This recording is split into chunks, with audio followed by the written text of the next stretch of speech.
The Tesla Model Y starts at $40,000, while the Model X starts at $100,000. Like the true dummy I am, I bought both of them. But why? You could literally buy two Model Ys and still have $20,000 left in your bank account for the price of one Model X. What is it about this car that is so good? Is it that much better and that much more luxurious compared to the Model Y? Honestly, after spending way too much time behind the wheels of both of these Teslas, one is clearly better than the other, and one of these will be going back to Tesla very soon, but it's probably not the one you think because things here get a little complicated. Let me break down what makes these models so special, how the ultra luxurious Model X compares to the way cheaper Model Y, and really I think just kind of answer the questions that I get every single day about these cars, starting first with the crazy doors on the Model X, what makes them so special, and also show you what they've hit and what they've been able to avoid. But also I want to give a huge thanks to my friends at LastFit for sponsoring this video. They make some amazing portable tire inflators that I'll come back to more in a moment with some extra special savings.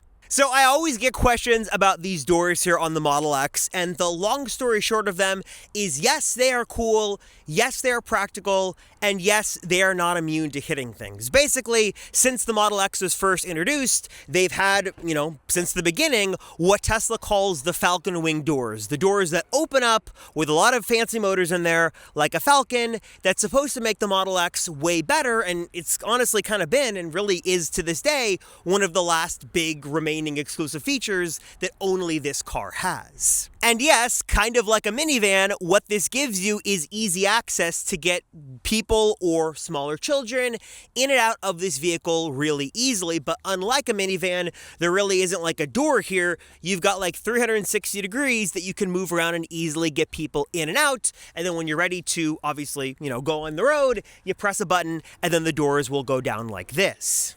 So what this means is that yes, they can be really handy in very tight parking spaces. I've had more than a number of occasions where it's been way easier to get my 4-year-old in and out of the vehicle thanks to the Falcon Wing doors when we were really closely parked to other vehicles near us. And yes, generally they do work really well, though they have been plagued with reliability issues. People have had issues with the motors. Yes, they kind of take a little bit of time to go up and down, but they are a cool feature that has remained exclusive to the Model X. And what Tesla won't tell you is that this is the last piece of Tesla that exists in the modern age that actually does have ultrasonic sensors, because you don't want these doors hitting anything. They actually do have ultrasonic sensors on them to check their surroundings before they open. Tesla thinks that vision is the future for FSD, but these doors still rely on those good old, trusty sensors. And yes, while they generally do a pretty good job of not hitting objects near them or opening or closing on other people,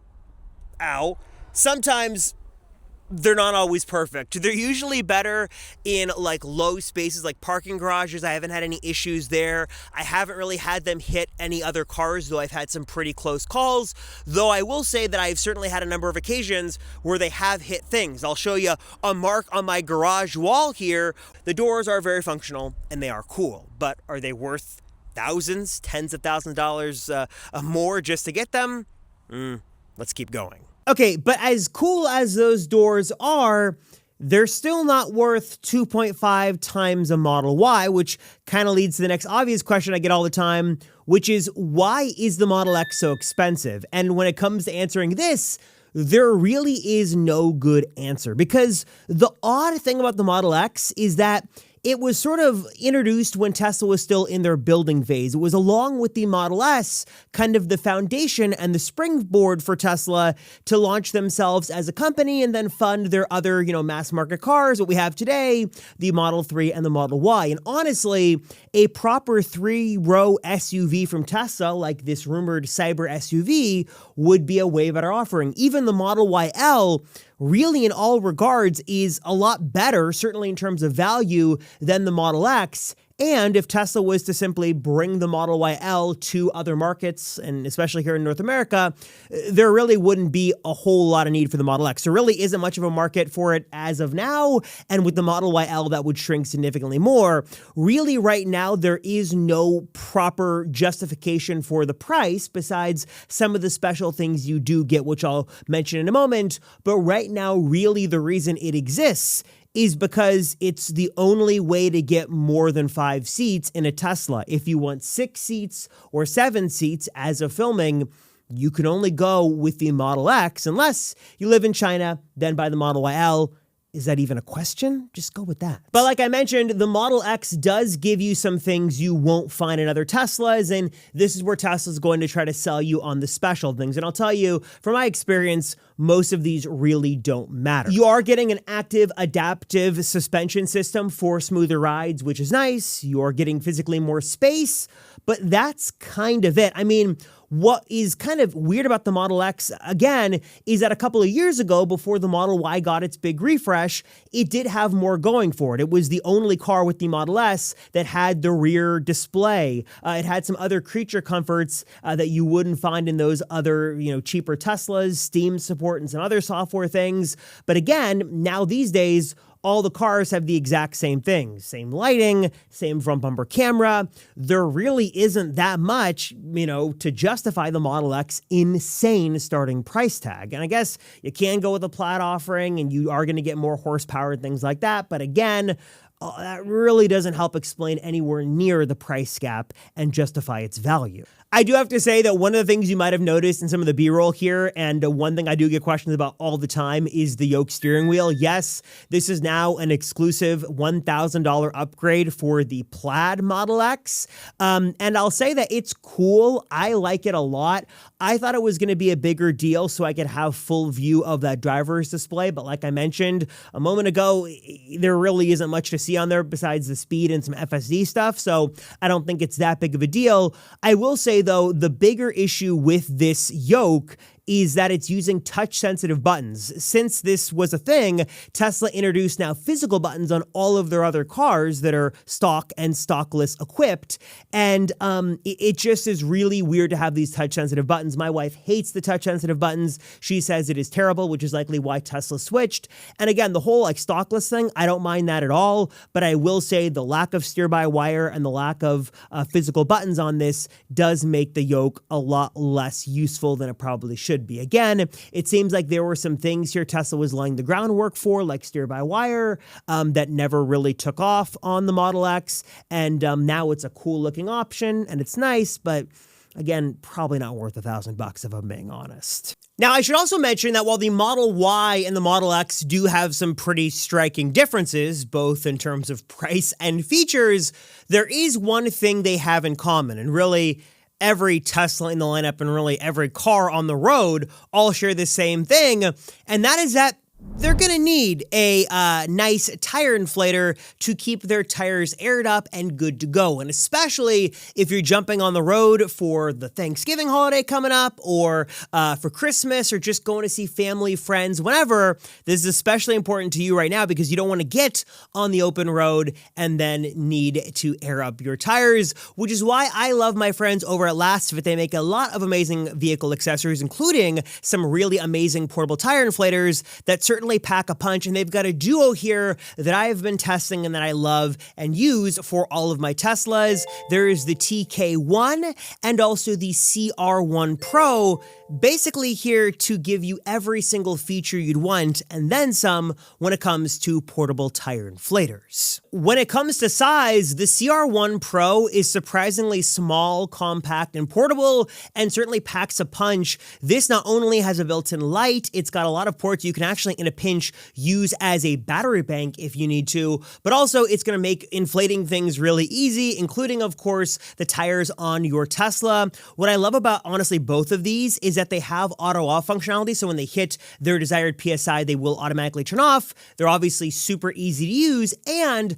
I love that you can do everything just with a couple of button presses. You punch in the desired PSI you want, you hit go, and then the magic just happens automatically for you. And if you've got a Tesla with bigger tires like the Model X or Cybertruck, or you just want more power for your 3 or your Y, that is where the TK1 comes in. It's got a bit of a larger battery, so you've got some more energy here to work with. It's going to be a little bit faster. So in my case, I use both for my Model Y tires, one from 35 PSI to 42 PSI, and I was able to get about a minute with the TK1 and a little bit longer, about a minute and a half on the CR1 Pro. So both are going to be very quick, very simple. But honestly, there is no wrong choice here. You are going to be happy, like I said, no matter which one you go with. Lastfit just makes some really incredible accessories, and their tire inflators are impeccable. They're my favorite. I know you guys are going to love them as well. And you're going to love the deals that are live right now as well. In fact, you can save 25% on your Lastfit tire inflator by using my special code and my link down below. So if you're looking for your road trip companion, or just looking to give yourself some much needed peace of mind with your Tesla ownership experience, this is one of those accessories that you're going to be so happy you have. Check out what Lastfit has got to offer and save again for a limited time with my special code, and the link's right down below in the description. So as you're probably kind of seeing through the theme of this video, really the one big thing the Model X has got going for it over the Model Y is space. It's a physically larger car, so you're getting physically more space, which is really nice. And I'll tell you, having this 6-seat configuration, and when I've got family and I've got guests and whoever else is in my car, it is nice having more space. I will say those back 2 seats in the 6-seat configuration aren't all that useful for full-size adults, but it does work in a pinch, and it is just nice, especially when it's just my wife and my toddler. Having this much space for a road trip is really nice and definitely feels more spacious than you'd find on the Model Y. Though I will say the Model Y and Model YL have a couple of unique advantages that the Model X, that it again is 2.5 times the price, still doesn't have. The first is that with the Model Y, you actually have, just by default, powered seats. So the seats can go down and up with the press of a button, or you can even control it on the screen, which is nice. On my 6-seat Model X, that was way more expensive, there is no way to bring those 2 rear seats down without actually physically crawling in the car and getting your arm around and pressing this little special button to bring the seats down and up. The fact that the Model Y can do this with a easily accessible button and the Model X doesn't is sort of crazy. The other thing that really kind of has irked me more and more the longer I've owned this car is that as much as I love the 6 seats, I hate that those back 2 seats cannot go down. So you are stuck with a fixed 4-seat configuration, which makes the larger, more spacious SUV a lot less usable. I can't even tell you how many times I would just love to put one of those seats down so I could have my daughter in her car seat, put that seat down next to her, and then have more space for like a Costco trip or an IKEA trip, but I simply cannot do it because those seats can't go down. Whereas with the Model YL, which also is in 6 seats, that can actually have all those seats in the back go flat or have one side or the other. So again, it is so weird that Tesla's more luxurious, high-end vehicle doesn't have those 2 glaring emissions, even with the refresh, that I will tell you, the more I live with this car, really, really drives me nuts that I cannot put the seats down easily and bring them up, and also the fact that I cannot put at least all the back seats down, or even at least having the option for one of them down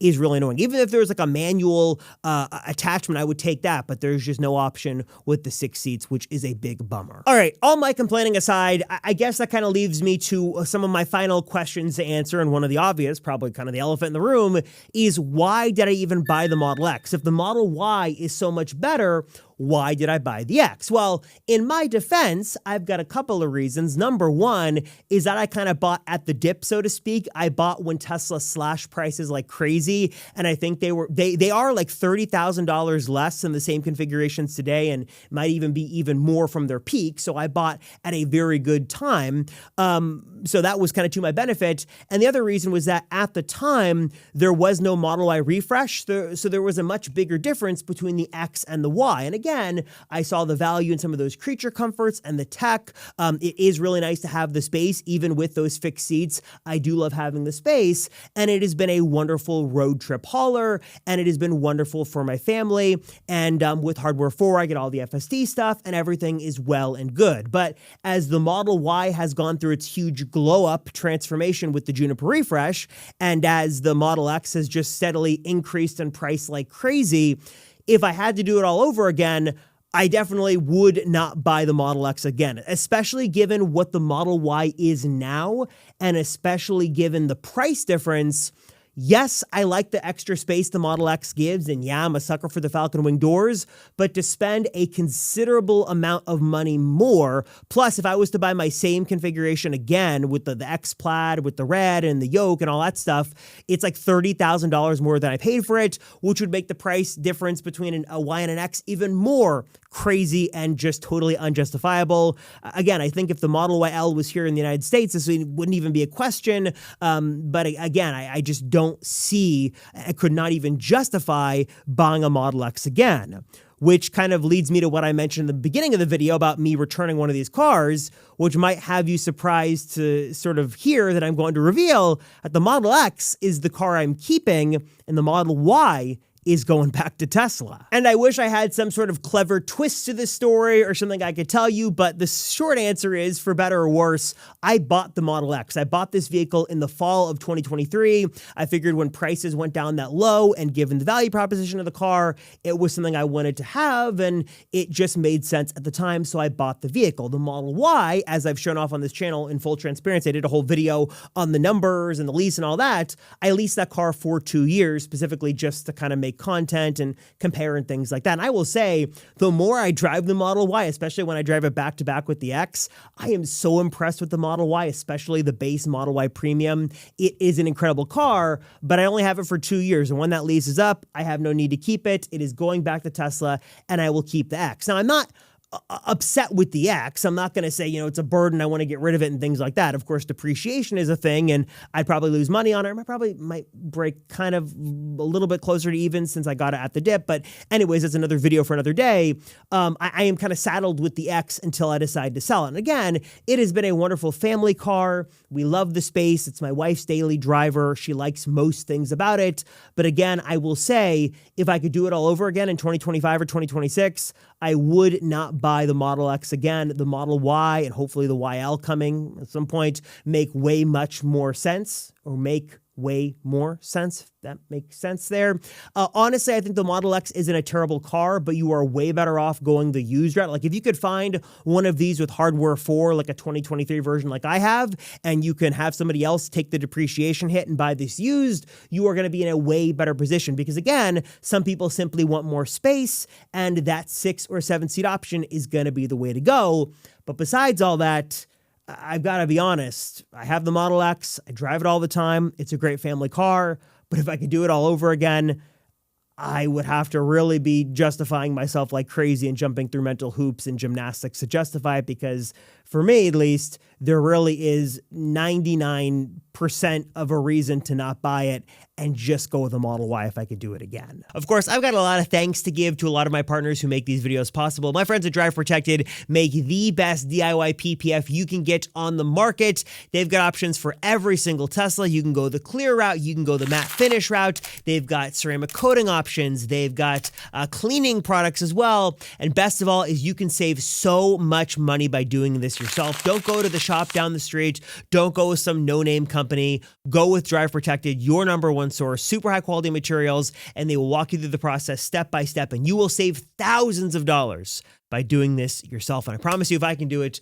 you can do it. My code Rosenfeld will get you 10% off, so be sure to check out Drive Protected, linked down below. Also, speaking of protecting our cars, I think we all love a good pair of floor mats. That's where my friends at 3W Liners come in. They have got an amazing set of floor liners for basically every single Tesla and every single car on the road. They've got an amazing attention to detail here with their design. They are custom fit to fit perfectly inside of your Tesla. They give you amazing coverage built with really high quality quality, durable material that's going to keep your car safe, also super easy to clean. These are the best value, and I can save you guys even more money. I think I've got a 35% discount code you can use by using my special code down below. So not only are they great as their price currently, but I could save you even more money with my special code. So check that out down below as well. Of course, a good-looking, well-protected Tesla is great, but if someone was to vandalize your car, I don't think you'd be too happy. That's why I love my friends over at Sentry Pro. You can try it totally for free on iOS or Android, and it is an app that gives you instant alerts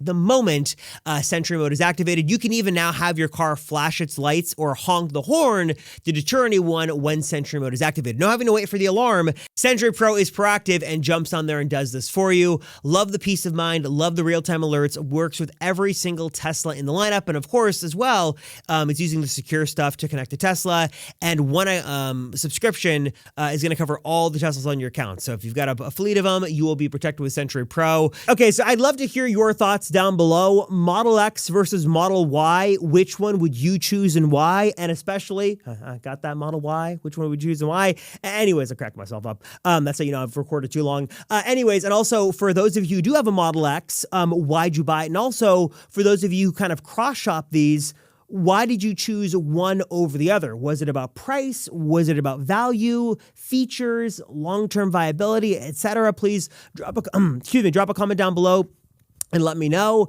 I appreciate you guys. Thank you so much for watching. I am Robert Rosenfeld, and I'll see you all in the next one.